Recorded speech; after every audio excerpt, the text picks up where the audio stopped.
Bears Fan Podcast, episode 76. Training camp is finally here. Like, follow, subscribe, all that good stuff. But the Bears are finally taking the field for training camp. Practice is where it starts to matter. Mostly healthy, nothing any serious. Few guys on the, sitting out. I think Everett, a couple other guys. But I've been hearing good things. Yeah, I mean, it seems like um and here's the thing too is that realistically you hear good things about the offense and the defense. So even if the offense has a good day, that doesn't necessarily mean that the Bears defense is regressing because this is a quarterback with a talent that we haven't seen in a while. And I know last year in reports of, training camp, they were just showing the hype videos. There wasn't really a lot of talk about Justin Fields struggles because they were trying to keep that away from the media. Yeah, Doesn't seem like that this year. no. Of course, looks can be deceiving in one way, shape, or form, but it seems like everything is starting to kind of gel together a little bit. Um, both groups have had good days and they've had bad days.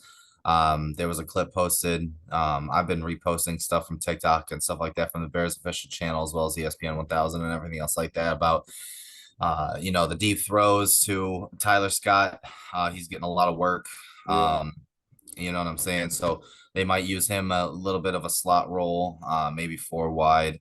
But so far, signs are pointing up for both. Tyreek Stevenson had a good day.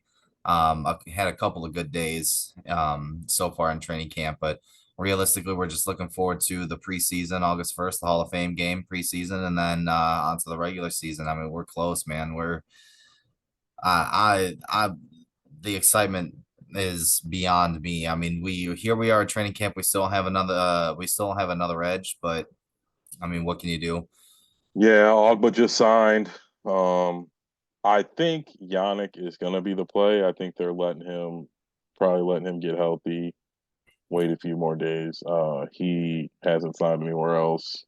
He's still a youngish player with a lot more gas in the tank, so I would assume he'll be on the team. And it's just like a match made in heaven. He was on our team last year. He's got history at Eberflus. We desperately need, at best, a situational pass rusher, which he is. So I would be shocked if we didn't end up with him. Well, and here's the thing too, because the Jets just traded for him this, past off season or whatever.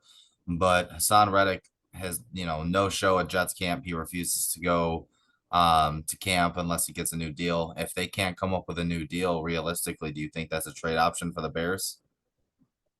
I mean, yeah, I honestly didn't want to bring it up. I've been seeing that too. It just seems very maddening that I don't think has that happened in the NFL. Some guy getting traded like in the off season and then again in training camp. That I don't envision that. But I mean, I would definitely like to have him. I would be. I think that would push us if Caleb is top 15, push us into at least NFC contender status. I think he's really good, high motor, stop the run, can pass rush. I think he's an elite type of edge player, and him and Sweat would they would wreak havoc. But I don't just don't envision that. He wants a big deal too, and it just seems like, and he's older. He's I don't 29. know. Yeah, I think I'm pretty sure it came out today. He wanted 25 to 28 a year, and I'm assuming he wants it right now.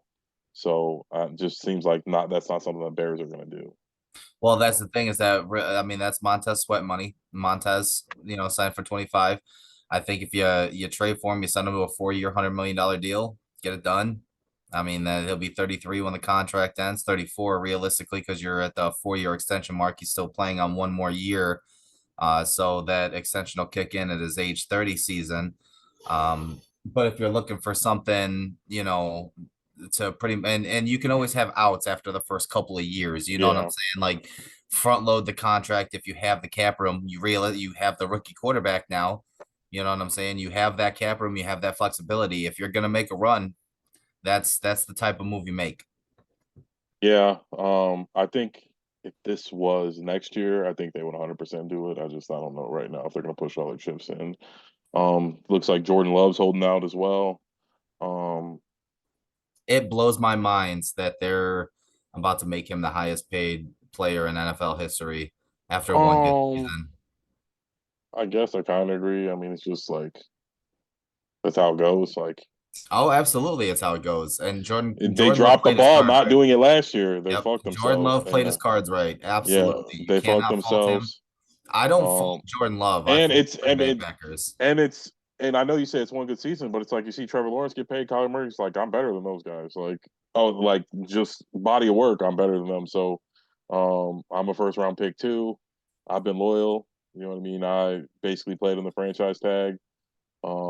So yeah, they are bent over there. But like I said, what did Trevor get? Like fucking 55 or whatever the fuck he got? I don't know. But he's Yeah, gonna get it's more than that. Tua's something similar. So it'll be interesting. That's like the Packers got a lot of cap space going around. I know Jair just got he makes real money. They just signed Rashawn Gary. They just gave Clark an extension. So it'll be interesting how they navigate that. Having to pay Jordan Love, $65 million a year, and unlike a lot of those other guys, like it's not going to be an extension for him. Whatever they pay him is kicking in right away. Um, but like I said, training camp. Keenan Allen's been hyping up a Doomsday. I think a lot of people have been gassing up a Doomsday as of late. I'm really excited to see him play. I won't lie, I'm not a stranger. I wasn't very high on the pick. Not that I don't think he's a good football player. I just thought we were so deep at wide receiver that it wasn't something we needed to do. But Keenan Allen's gassing him up. Ryan Poles, who we were trusting, he seemed to really, really want him.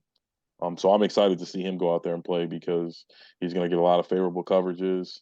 And if he's good, that's really just going to open up DJ Moore. It's like, who do you double? I'm assuming then if Dunze's good, you got to double him, and DJ's just smaller. So it's like, going to be a lot of mismatches going around. Caleb, word is he's getting the ball out quick, something Justin couldn't seem to make a part of his game. But these guys are getting open. They're good run after the catch.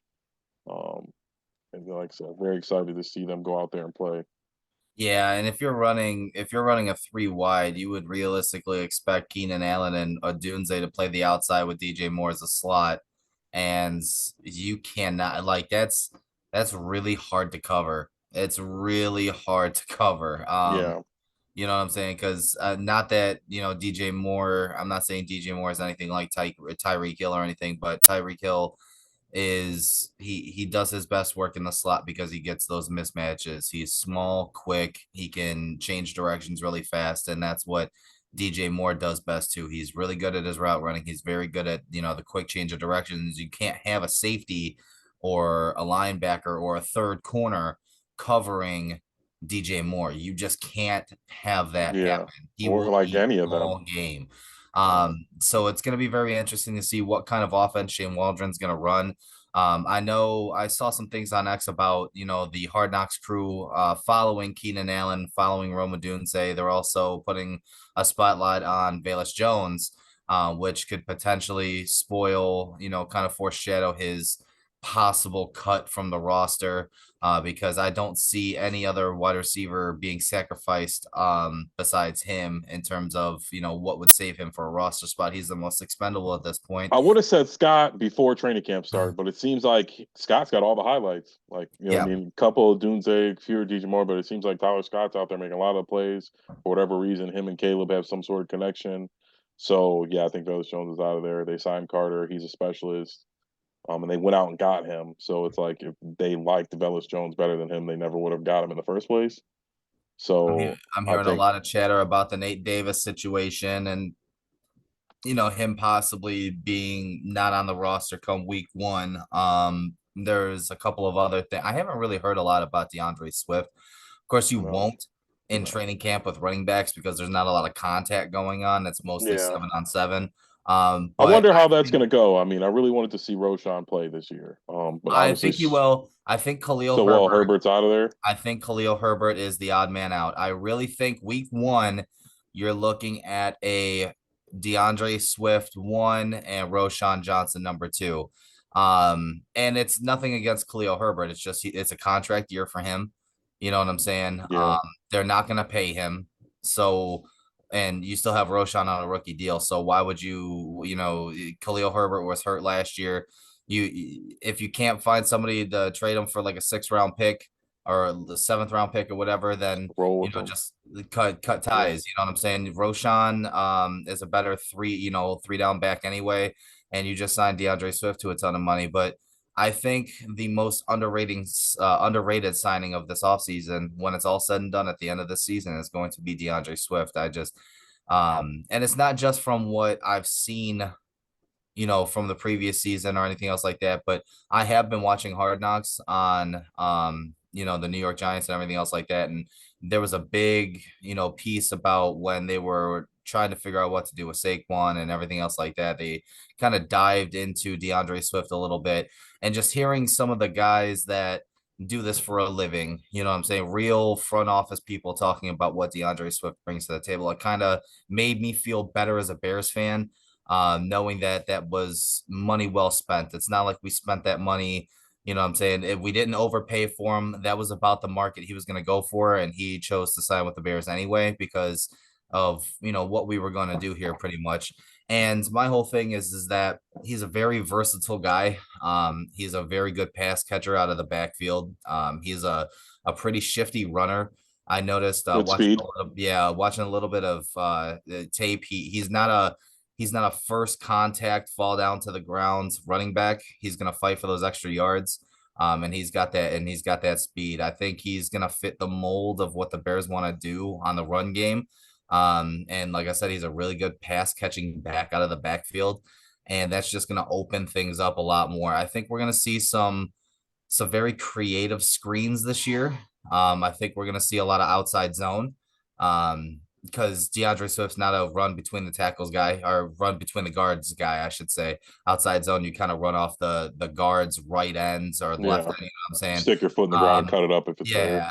So I think you're looking more of like an outside zone scheme in terms of the running, as opposed to a power game like we have had in the past with like a Matt Forte and things like that. But with the agility of the offensive lineman that Ryan Poles has been collecting, it kind of fits running an outside zone scheme anyway, because Yeah. you're gonna have a lot of pullers, and everything else like that. So I'm looking forward to it. I'm excited. This is going to be a completely revamped offense. It's not going to be like anything we're used to seeing. I really hope that we can get it together within, the first couple of weeks of the season are going to be paramount. They're going to Yeah. be huge in terms of what we're We going to got do. a pretty weak schedule, and We have to set the so tone. yes. The Titans I think is a great starter game, young quarterback.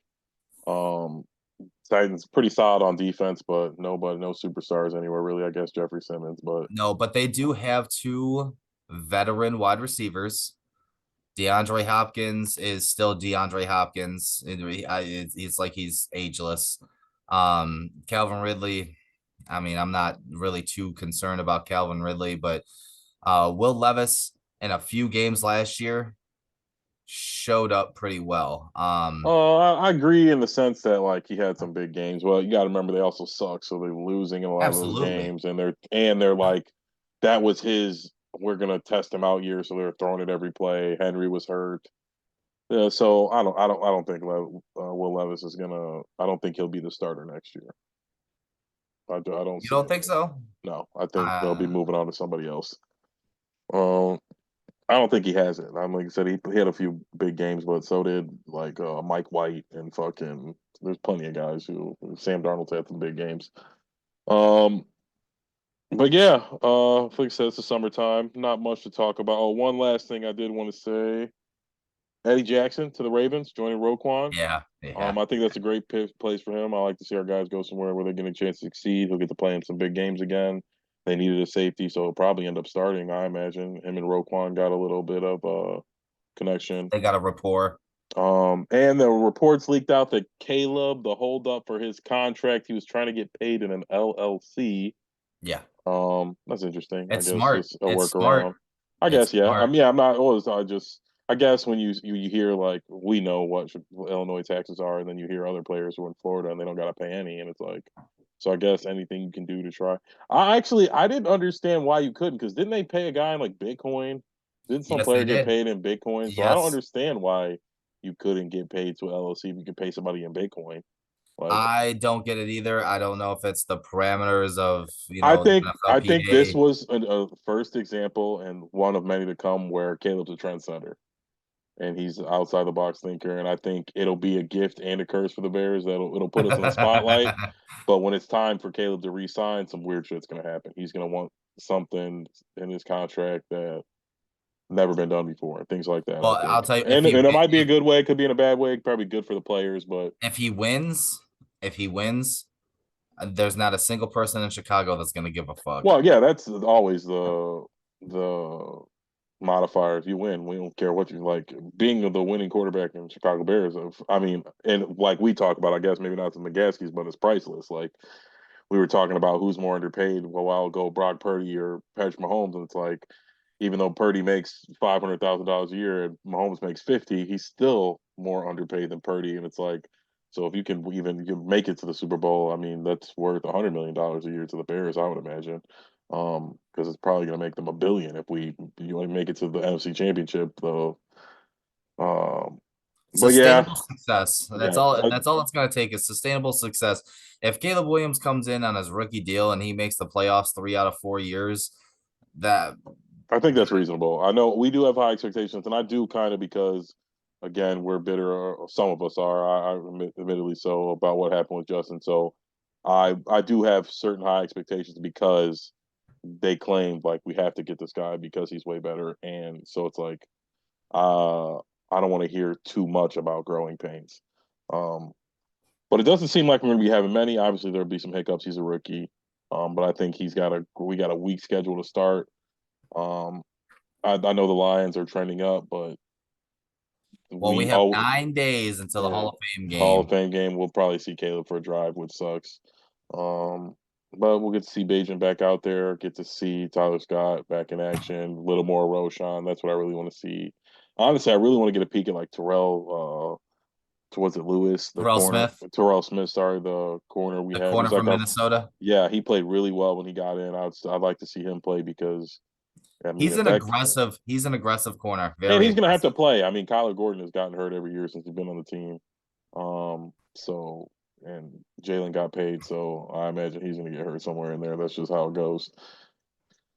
But all right, first couple days into training camp. Make it quick and short this time. We'll do a full breakdown of the training camp maybe next week. When will it be over? We got 9 days, so maybe in 2 weeks. Then maybe we'll do our would you rather soon. Um, but all right, Well, like, follow, subscribe. Well, go ahead. Sorry. we'll do the would you rather like a whole separate video. We'll make Yeah. that Oh, yeah. It'll be a a whole video. Yeah. dedicated Yeah. video. That's. I think that's like our best video. Was the Would You Rather one of our best videos. But all right. I will talk to you soon. And like I said, like, follow, subscribe, everybody, and we'll see you guys next week. All right. Adios. Adios.